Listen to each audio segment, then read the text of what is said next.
gracias a la propia universidad por haber organizado esta conferencia sobre este tema que se suele dejar para después, y por habernos convocado, ¿no? Y para haberme pedido que lo haga desde nuestro ángulo, que es el del impacto sobre la gente, que es el de los derechos sociales, es qué es lo que está pasando a las personas que ya sufren de una forma directa el impacto del cambio climático en sus vidas, ¿no? Porque, bueno, estamos hablando todos,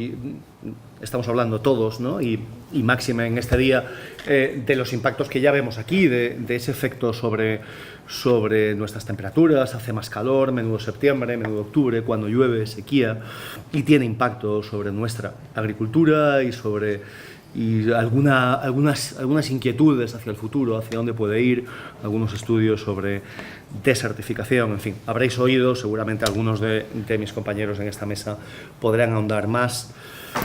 Yo quiero hablar de las personas y de las comunidades sobre las que el cambio climático ya tiene un efecto absolutamente devastador sobre sus vidas, ¿no? Y a ellas, y por ellas empiezo un poco con tres historias, que luego iré un poco hacia dar algunos números, algunos datos y algunos argumentos algo más generales, pero sí que quería empezar por tres historias de las de vida, poner rostro a quienes sufren estos impactos, ¿no? Esta es Claire Anterea, que es de Kiribati, un país de los del Pacífico en el que viven 110.000 personas, ¿no?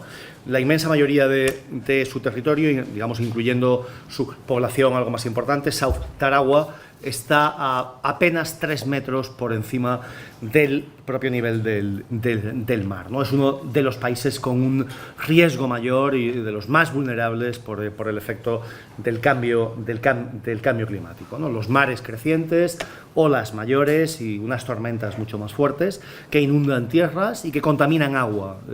Y esto es un efecto casi mayor que el del agua fresca que el de las tierras ya en estos últimos años. El temor fuerte que toda la población tiene es el que tengan que irse, el del desplazamiento, y sobre esto girará una buena parte de mis argumentos, ¿no? Para las comunidades claramente no se quieren ir, es un último recurso y van a hacer todo lo posible por quedarse, ¿no? Su nación, los Ikiribatis, no solamente temen porque pierden su medio de vida y su seguridad y donde han estado de una forma recurrente, sino por el impacto que ese desplazamiento, esa huida, esa salida tendrá sobre su cultura, sobre su identidad, su soberanía y esa estrecha relación que han tenido siempre con el mar y con la tierra, ¿no? Lo que nos dice Claire en algún vídeo por ahí que no me da, pero en fin, que cojo alguna frase, es que mi gran esperanza para mi país es que siga existiendo en el mapa. Espero que mi gente siga aquí, que siga viviendo en los alrededores que nos son familiares, donde nuestros padres están digamos, enterrados, que las cosas permanezcan tan bellas como hasta ahora, ¿no? Con una cultura fuerte y con unas raíces fuertes. Este es Ramat Uya, que es de Bangladesh, otro de los países más expuestos al cambio climático, solo que esto es especialmente poblado. No es una zona de unas pequeñas islas con una población, digamos, escasa. En las zonas costeras, es un país con una costa y con una costa baja, las subidas del mar, ciclones, tormentas, están echando a la gente de sus tierras y de sus propias comunidades. Y en el interior también hay una erosión cada vez mayor de las riberas de los ríos por unos monzones mucho más severos que incrementan el riesgo de inundaciones, ¿no? Miles de personas pierden sus tierras y se quedan sin casas cada año. Hace ya años que las autoridades del propio Bangladesh hicieron, digamos, estudios y lo que calcularon es que con una subida de 1 metro en el nivel del mar, algo que desafortunadamente es bastante probable, forzaría el desplazamiento de entre 25 y 30 millones de bangladesíes, familias con esas vidas que se destrozan por la pérdida de su medio de vida y de su precaria seguridad, ¿no? Ramat antes vivía en Tukurgaon, que es un distrito en el norte del país, uno de los distritos más afectados por las inundaciones. Y las últimas que hubo ya le llevaron a la pérdida de sus campos de arroz, sus plantas de yute y una parte de su casa también. No le quedó otra en este caso, tras haber aguantado como buenamente pudo, que desarraigar a su familia e irse a la ciudad de Dhaka, a la capital, y ahora trabaja pues empujando un rickshaw sin saber muy bien, está recién, digamos, llegado, le hemos estado acompañando aquí. Tras esto, Oxfam hacemos muchas cosas, luego diré algo, pero tampoco quería, digamos, centrarlo en lo que hacemos, sino en lo que la gente pasa y cómo la gente intenta salir adelante, ¿no? Está en un asentamiento de los que se van creando de una forma espontánea en estas grandes ciudades donde hay un aluvión de personas que tienen que huir, que desplazarse, y en este caso en un número muy significativo por el cambio climático, teme por la educación de sus hijos y por el futuro, en una situación de desplazamiento forzoso, que no es esa migración campo-ciudad de una manera evolutiva, sino de una forma drástica y por acontecimientos que no están previstos en la vida de las familias y de las personas, ¿no? La última historia es la de Ibado y su familia, que viven en la región somalí de Etiopía. Regiones, ella es la, digamos, señora mayor, ¿vale? Regiones de África como esta, como la región somalí, son especialmente susceptibles a las sequías y a las lluvias erráticas. Siempre lo han sido, pero el cambio climático las ha agravado, las hace mucho más severas. Las temperaturas, tanto en el Sahel como en el Cuerno de África, ya han subido en el entorno de 1,5 a 2 grados, y estamos en la sequía peor que se recuerda, tanto por las mediciones como por las propias personas que tienen muy buena memoria de lo que ha pasado. En el fondo se lleva 3 décadas de un régimen seco o más seco, pero estos 3 últimos años ha habido esa sequía muy fuerte que ha agotado por completo la capacidad de resistir, la resiliencia de la que hablaba Javier antes, de la población para afrontar las consecuencias. Están absolutamente exhaustos. Acabó con esa capacidad. 3,7 millones de personas han tenido que salir, que desplazarse por la combinación de una sequía fuerte en Kenia, Etiopía, Somalia, más el conflicto somalí en este caso. 15 millones sufren inseguridad alimentaria, muchos de ellos niños, niñas, como es obvio. Para las niñas esto es especialmente sensible porque en una situación de vulnerabilidad máxima tienen un riesgo mayor de ser vendidas o por aperos o por, digamos, ganado y de entrar dentro de ese mercado de la supervivencia absolutamente injusto, ¿no? Se han dispuesto a asentamientos temporales, pero para una población que era fundamentalmente nómada, para atender a aquellos que ya no resisten más y que tienen que poderse asentar en un lugar que se les garantice unas condiciones mínimas, ¿no? Es la situación en la que vive Ibado, ¿no? que con 60 años vive con su hija, con su yerno y con sus 9 nietos en Bododare, que es uno de estos asentamientos en el sur de Etiopía. Y bueno, pues una familia nómada que tuvo que cambiar de una forma drástica su forma de vida, que nunca vivió asentada y que lo tiene que hacer ahora. Lo que nos dice Ibado con sus 60 años es: en toda mi vida nunca vi esto. Solíamos tener unas 700 cabras y ovejas, ahora tenemos 7, y la sequía nos forzó a que tengamos que estar en este asentamiento. Bueno, son 3 historias de tantas que hay que reflejan ese impacto desigual del cambio climático sobre quienes menos han contribuido de una forma histórica a él y que sin embargo lo sufren de una manera mucho más severa, y además tienen una capacidad de responder, de resistirlo, de adaptarse significativamente menor por no tener acceso ni a la protección ni a los recursos para que pueda haber adaptación. Es frecuente, ¿no? A veces hablamos sobre el cambio climático más por el impacto futuro, por lo que vendrá, que ya se está acercando. Para estas familias se acabó.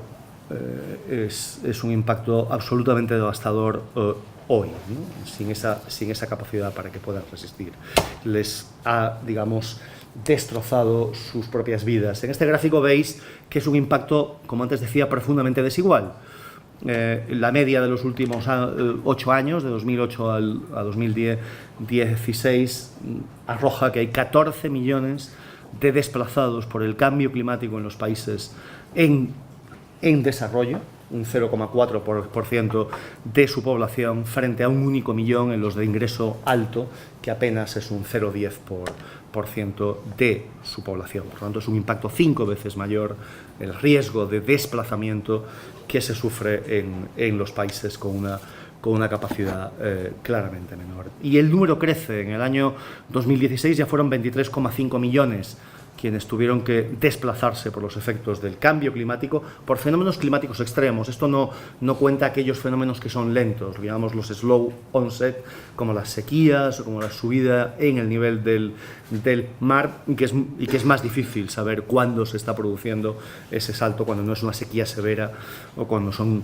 cambios algo más lentos. Son 150 millones quienes viven en algunos lugares que estarán bajo el nivel del mar si las predicciones se cumplen en cuanto a cómo subirá, o severamente inundados, y que son los candidatos próximos a que tengan que desplazarse de donde han estado viviendo y de donde no se quieren ir, ¿no? Y como vemos, en este año no está yendo mejor. Este es el último dato que hay para el 17, por lo tanto hasta donde hemos llegado, creo que es hasta septiembre, por inundaciones, casi 7 millones de desplazados, por huracanes y tormentas, casi 5 millones y medio, y por sequía 2, que seguramente serán más. En este caso es más difícil hacer los cálculos, ¿no?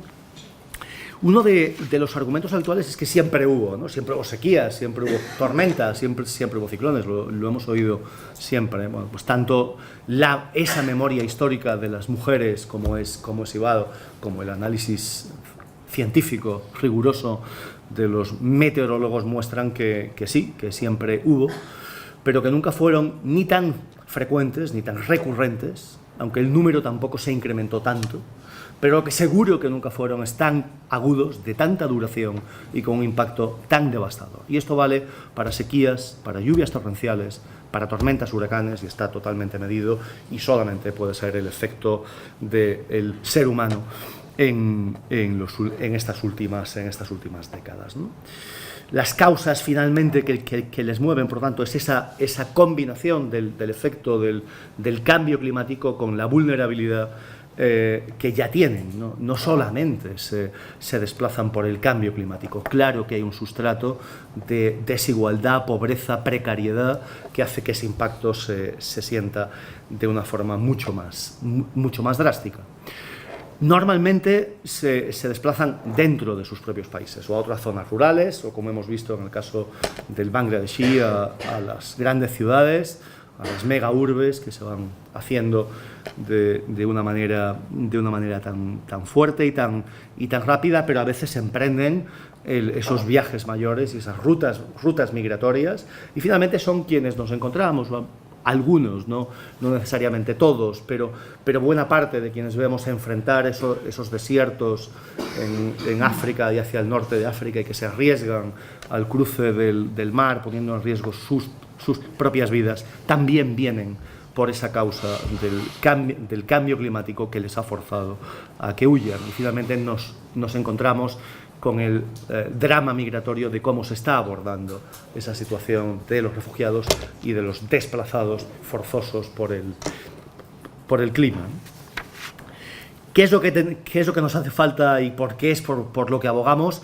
Las organizaciones de justicia social y de desarrollo como es Oxfam. Oxfam no es una organización medioambientalista como tal, pero cada vez hacemos más cosas junto con las medioambientalistas, claro, por lo que estaba diciendo Javier. Es decir, porque al final, como es obvio, esto siempre tuvo un entrelazado fuerte, pero ahora no es que esté entrelazado, es que es un mismo asunto el que nos ocupa, pero desde esa mirada, desde los derechos humanos, desde los derechos sociales, especialmente de la población algo más vulnerable, pues lo que hay que hacer es exigir que se minimice la probabilidad de que tengan que dejar sus casas y, por tanto, frenar el cambio climático hasta donde sea posible, que ya sabemos que hay una parte que no va a ser posible.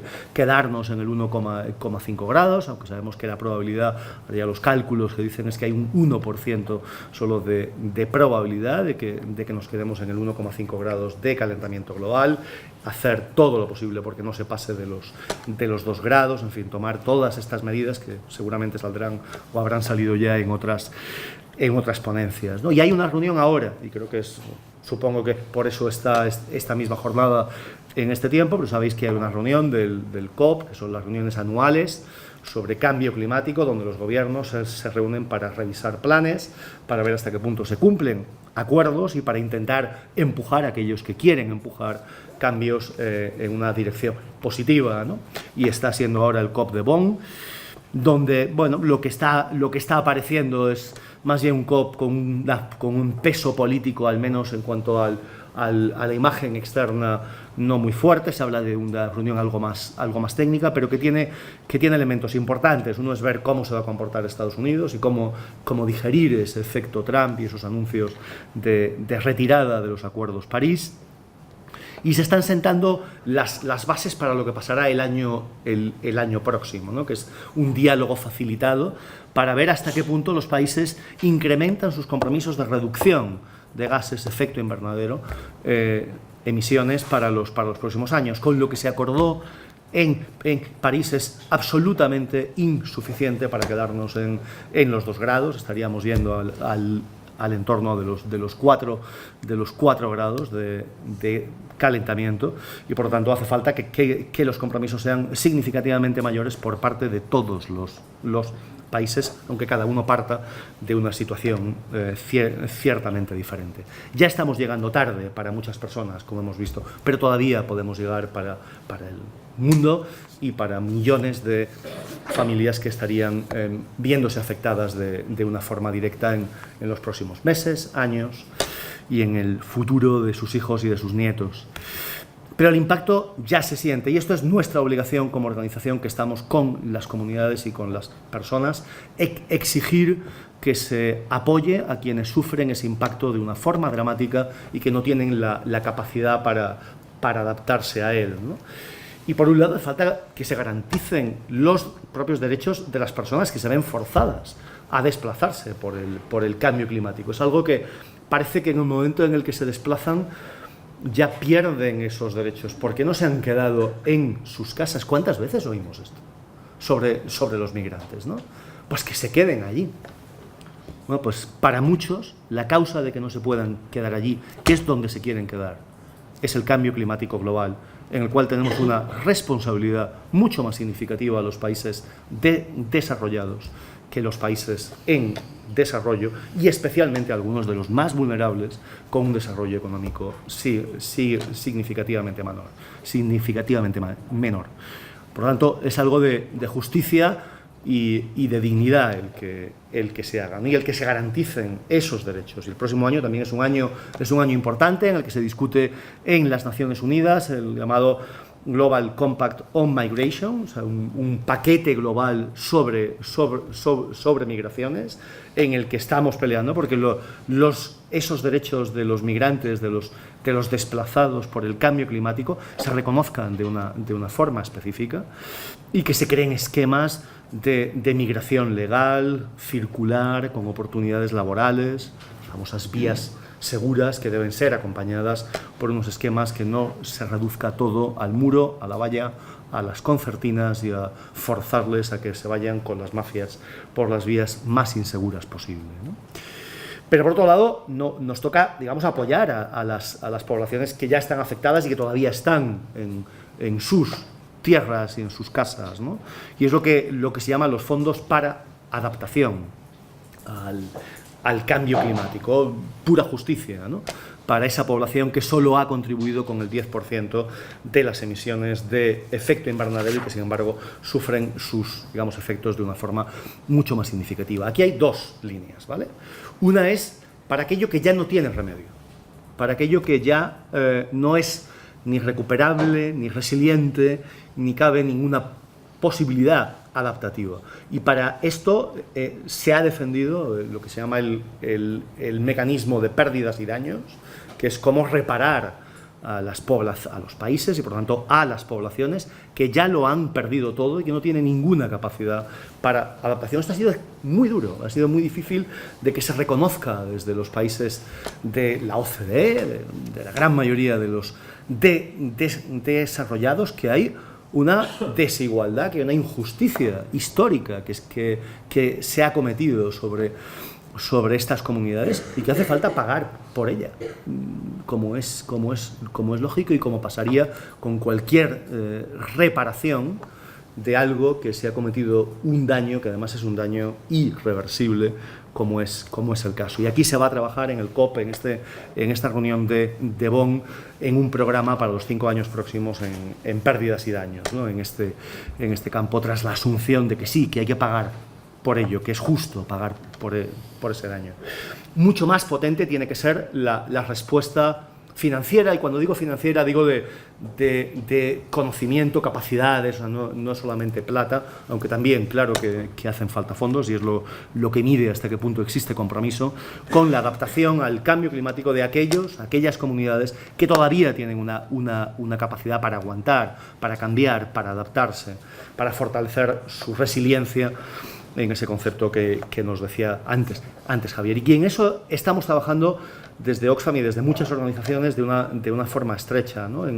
Y es en el campo, fundamentalmente, donde estamos haciéndolo. Nos estamos yendo hacia las ciudades también, pero en fin, hay toda una trayectoria de los Oxfams y de muchas de las organizaciones internacionales de estar con el sector rural, con las pequeñas comunidades campesinas, y en este caso lo que hacen falta son nuevos recursos para que las comunidades puedan mejorar o puedan variar sus propios cultivos, semillas resistentes, acceso a información meteorológica y a información climática, técnicas adaptadas, seguros agrarios, protección, en fin, cosas que nos suenan de nuestro entorno, cambios en los medios de vida, que puedan pensar en un desarrollo rural que pueda ser de una forma diferente, y en un momento dado, si hace falta acompañar ese paso del campo a las ciudades pequeñas, o pues poderlo hacer también con un acompañamiento en los recursos y en las capacidades para que se pueda hacer de una forma digna y de una forma posible, para que sus derechos se vean respetados en ese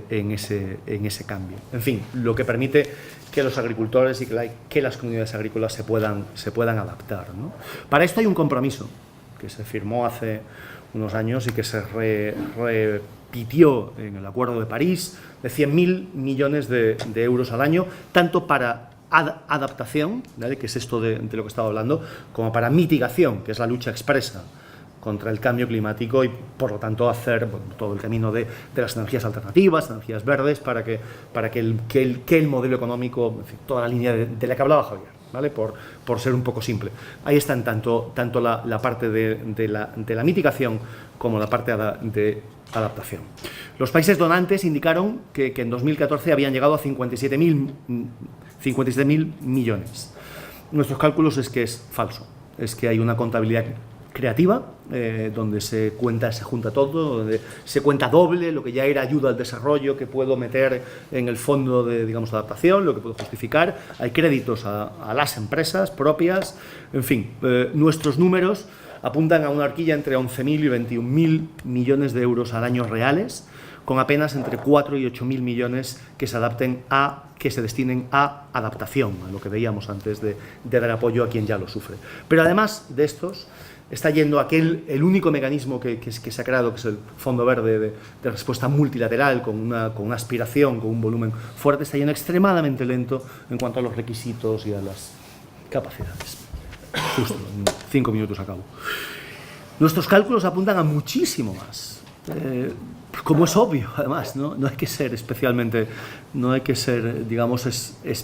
inteligente para darse cuenta que van a hacer falta muchos más recursos, que dependerá de cómo consigamos frenar el cambio climático en sí, como de devastador sea, ya está siéndolo, pero cómo se puede incrementar. Pero estamos hablando entre 140.000 y 300.000 millones de dólares para el año 2030.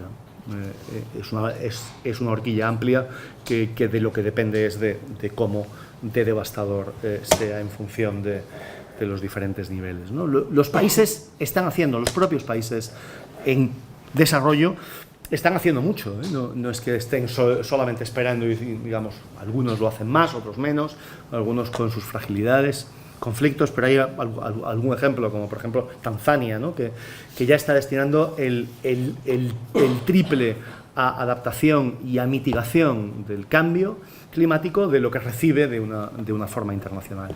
Claro, ese es un destino que se drena de otras políticas públicas que en países, como puede ser Tanzania, son especialmente necesarios, de salud, educación, servicios sociales, en fin, de todo aquello que puede empujar al país en una cierta dirección, ¿no?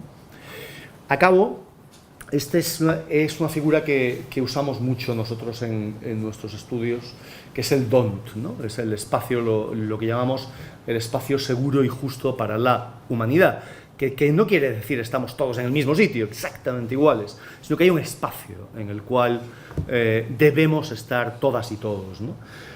Fuera de ese espacio, hacia adentro, están las grandes carencias y la vulneración de los derechos fundamentales. No hay acceso a salud, a agua potable, saneamiento, paz, justicia, voz, vivienda. Pero fuera de ese espacio, por arriba, por el lado externo, con lo que nos encontramos es con el acaparamiento de los recursos, con el consumo irresponsable, con esa riqueza que se vuelca en un consumo de energía fósil alta, con la desigualdad extrema, con el enriquecimiento a costa de sacar a muchos millones fuera del donut para adentro, ¿no? Esto ya no cabe sumar solo. Ya unos y otros, lo que le pase, lo que quieran hacer unos, tiene un impacto directo sobre lo que les ocurra a otros, por varias razones, entre ellas por el cambio climático, ¿no? Resulta inaceptable que aún hoy muchos gobiernos subsidien hasta con $6 las energías fósiles por cada dólar con el que apoyan energías verdes, ¿no? Que el 75% de las reuniones de lobby que se producen en la Unión Europea sean con empresas, muchas de ellas con empresas energéticas, muchas de ellas de los sectores fósiles, quienes bloquean realmente cualquier avance significativo en la lucha contra el cambio climático. Y aquí estamos viendo el greenwashing, ese lavado verde, esos anuncios a veces de las empresas energéticas que parece que están en los paraísos verdes. Son mentira en gran medida y hay que creérselas muy poco. Nuestra, digamos, posición, y así lo hemos hecho expreso, es que tendrían que ser expulsadas de las negociaciones sobre cambio climático, como lo fue la industria del tabaco de las negociaciones en la Organización Mundial de la Salud sobre tabaquismo. Es decir, es tan obvio como eso, ¿no? Porque el hecho y lo que sufrimos y contra lo que luchamos desde Oxfam, en nuestras campañas y en nuestra voz pública hasta donde se nos quiere escuchar, pero a pie de esas comunidades de las que habéis visto, todas estas familias con las que esas tres historias son historias de algunas comunidades con las que trabajamos de una forma directa para su resiliencia y su capacidad adaptativa. Pues lo que vemos es que mientras seguimos contaminando, quienes más sufren el impacto son los más pobres, que apenas cuentan con ese apoyo público, que deben abandonar sus tierras, que cuando vienen huyendo de esa devastación, con lo que las recibimos es con vallas, concertinas y con muros en el mar. Por lo tanto, tenemos mucho que hacer cambio, tanto en el ámbito migratorio como en el del cambio climático. Gracias.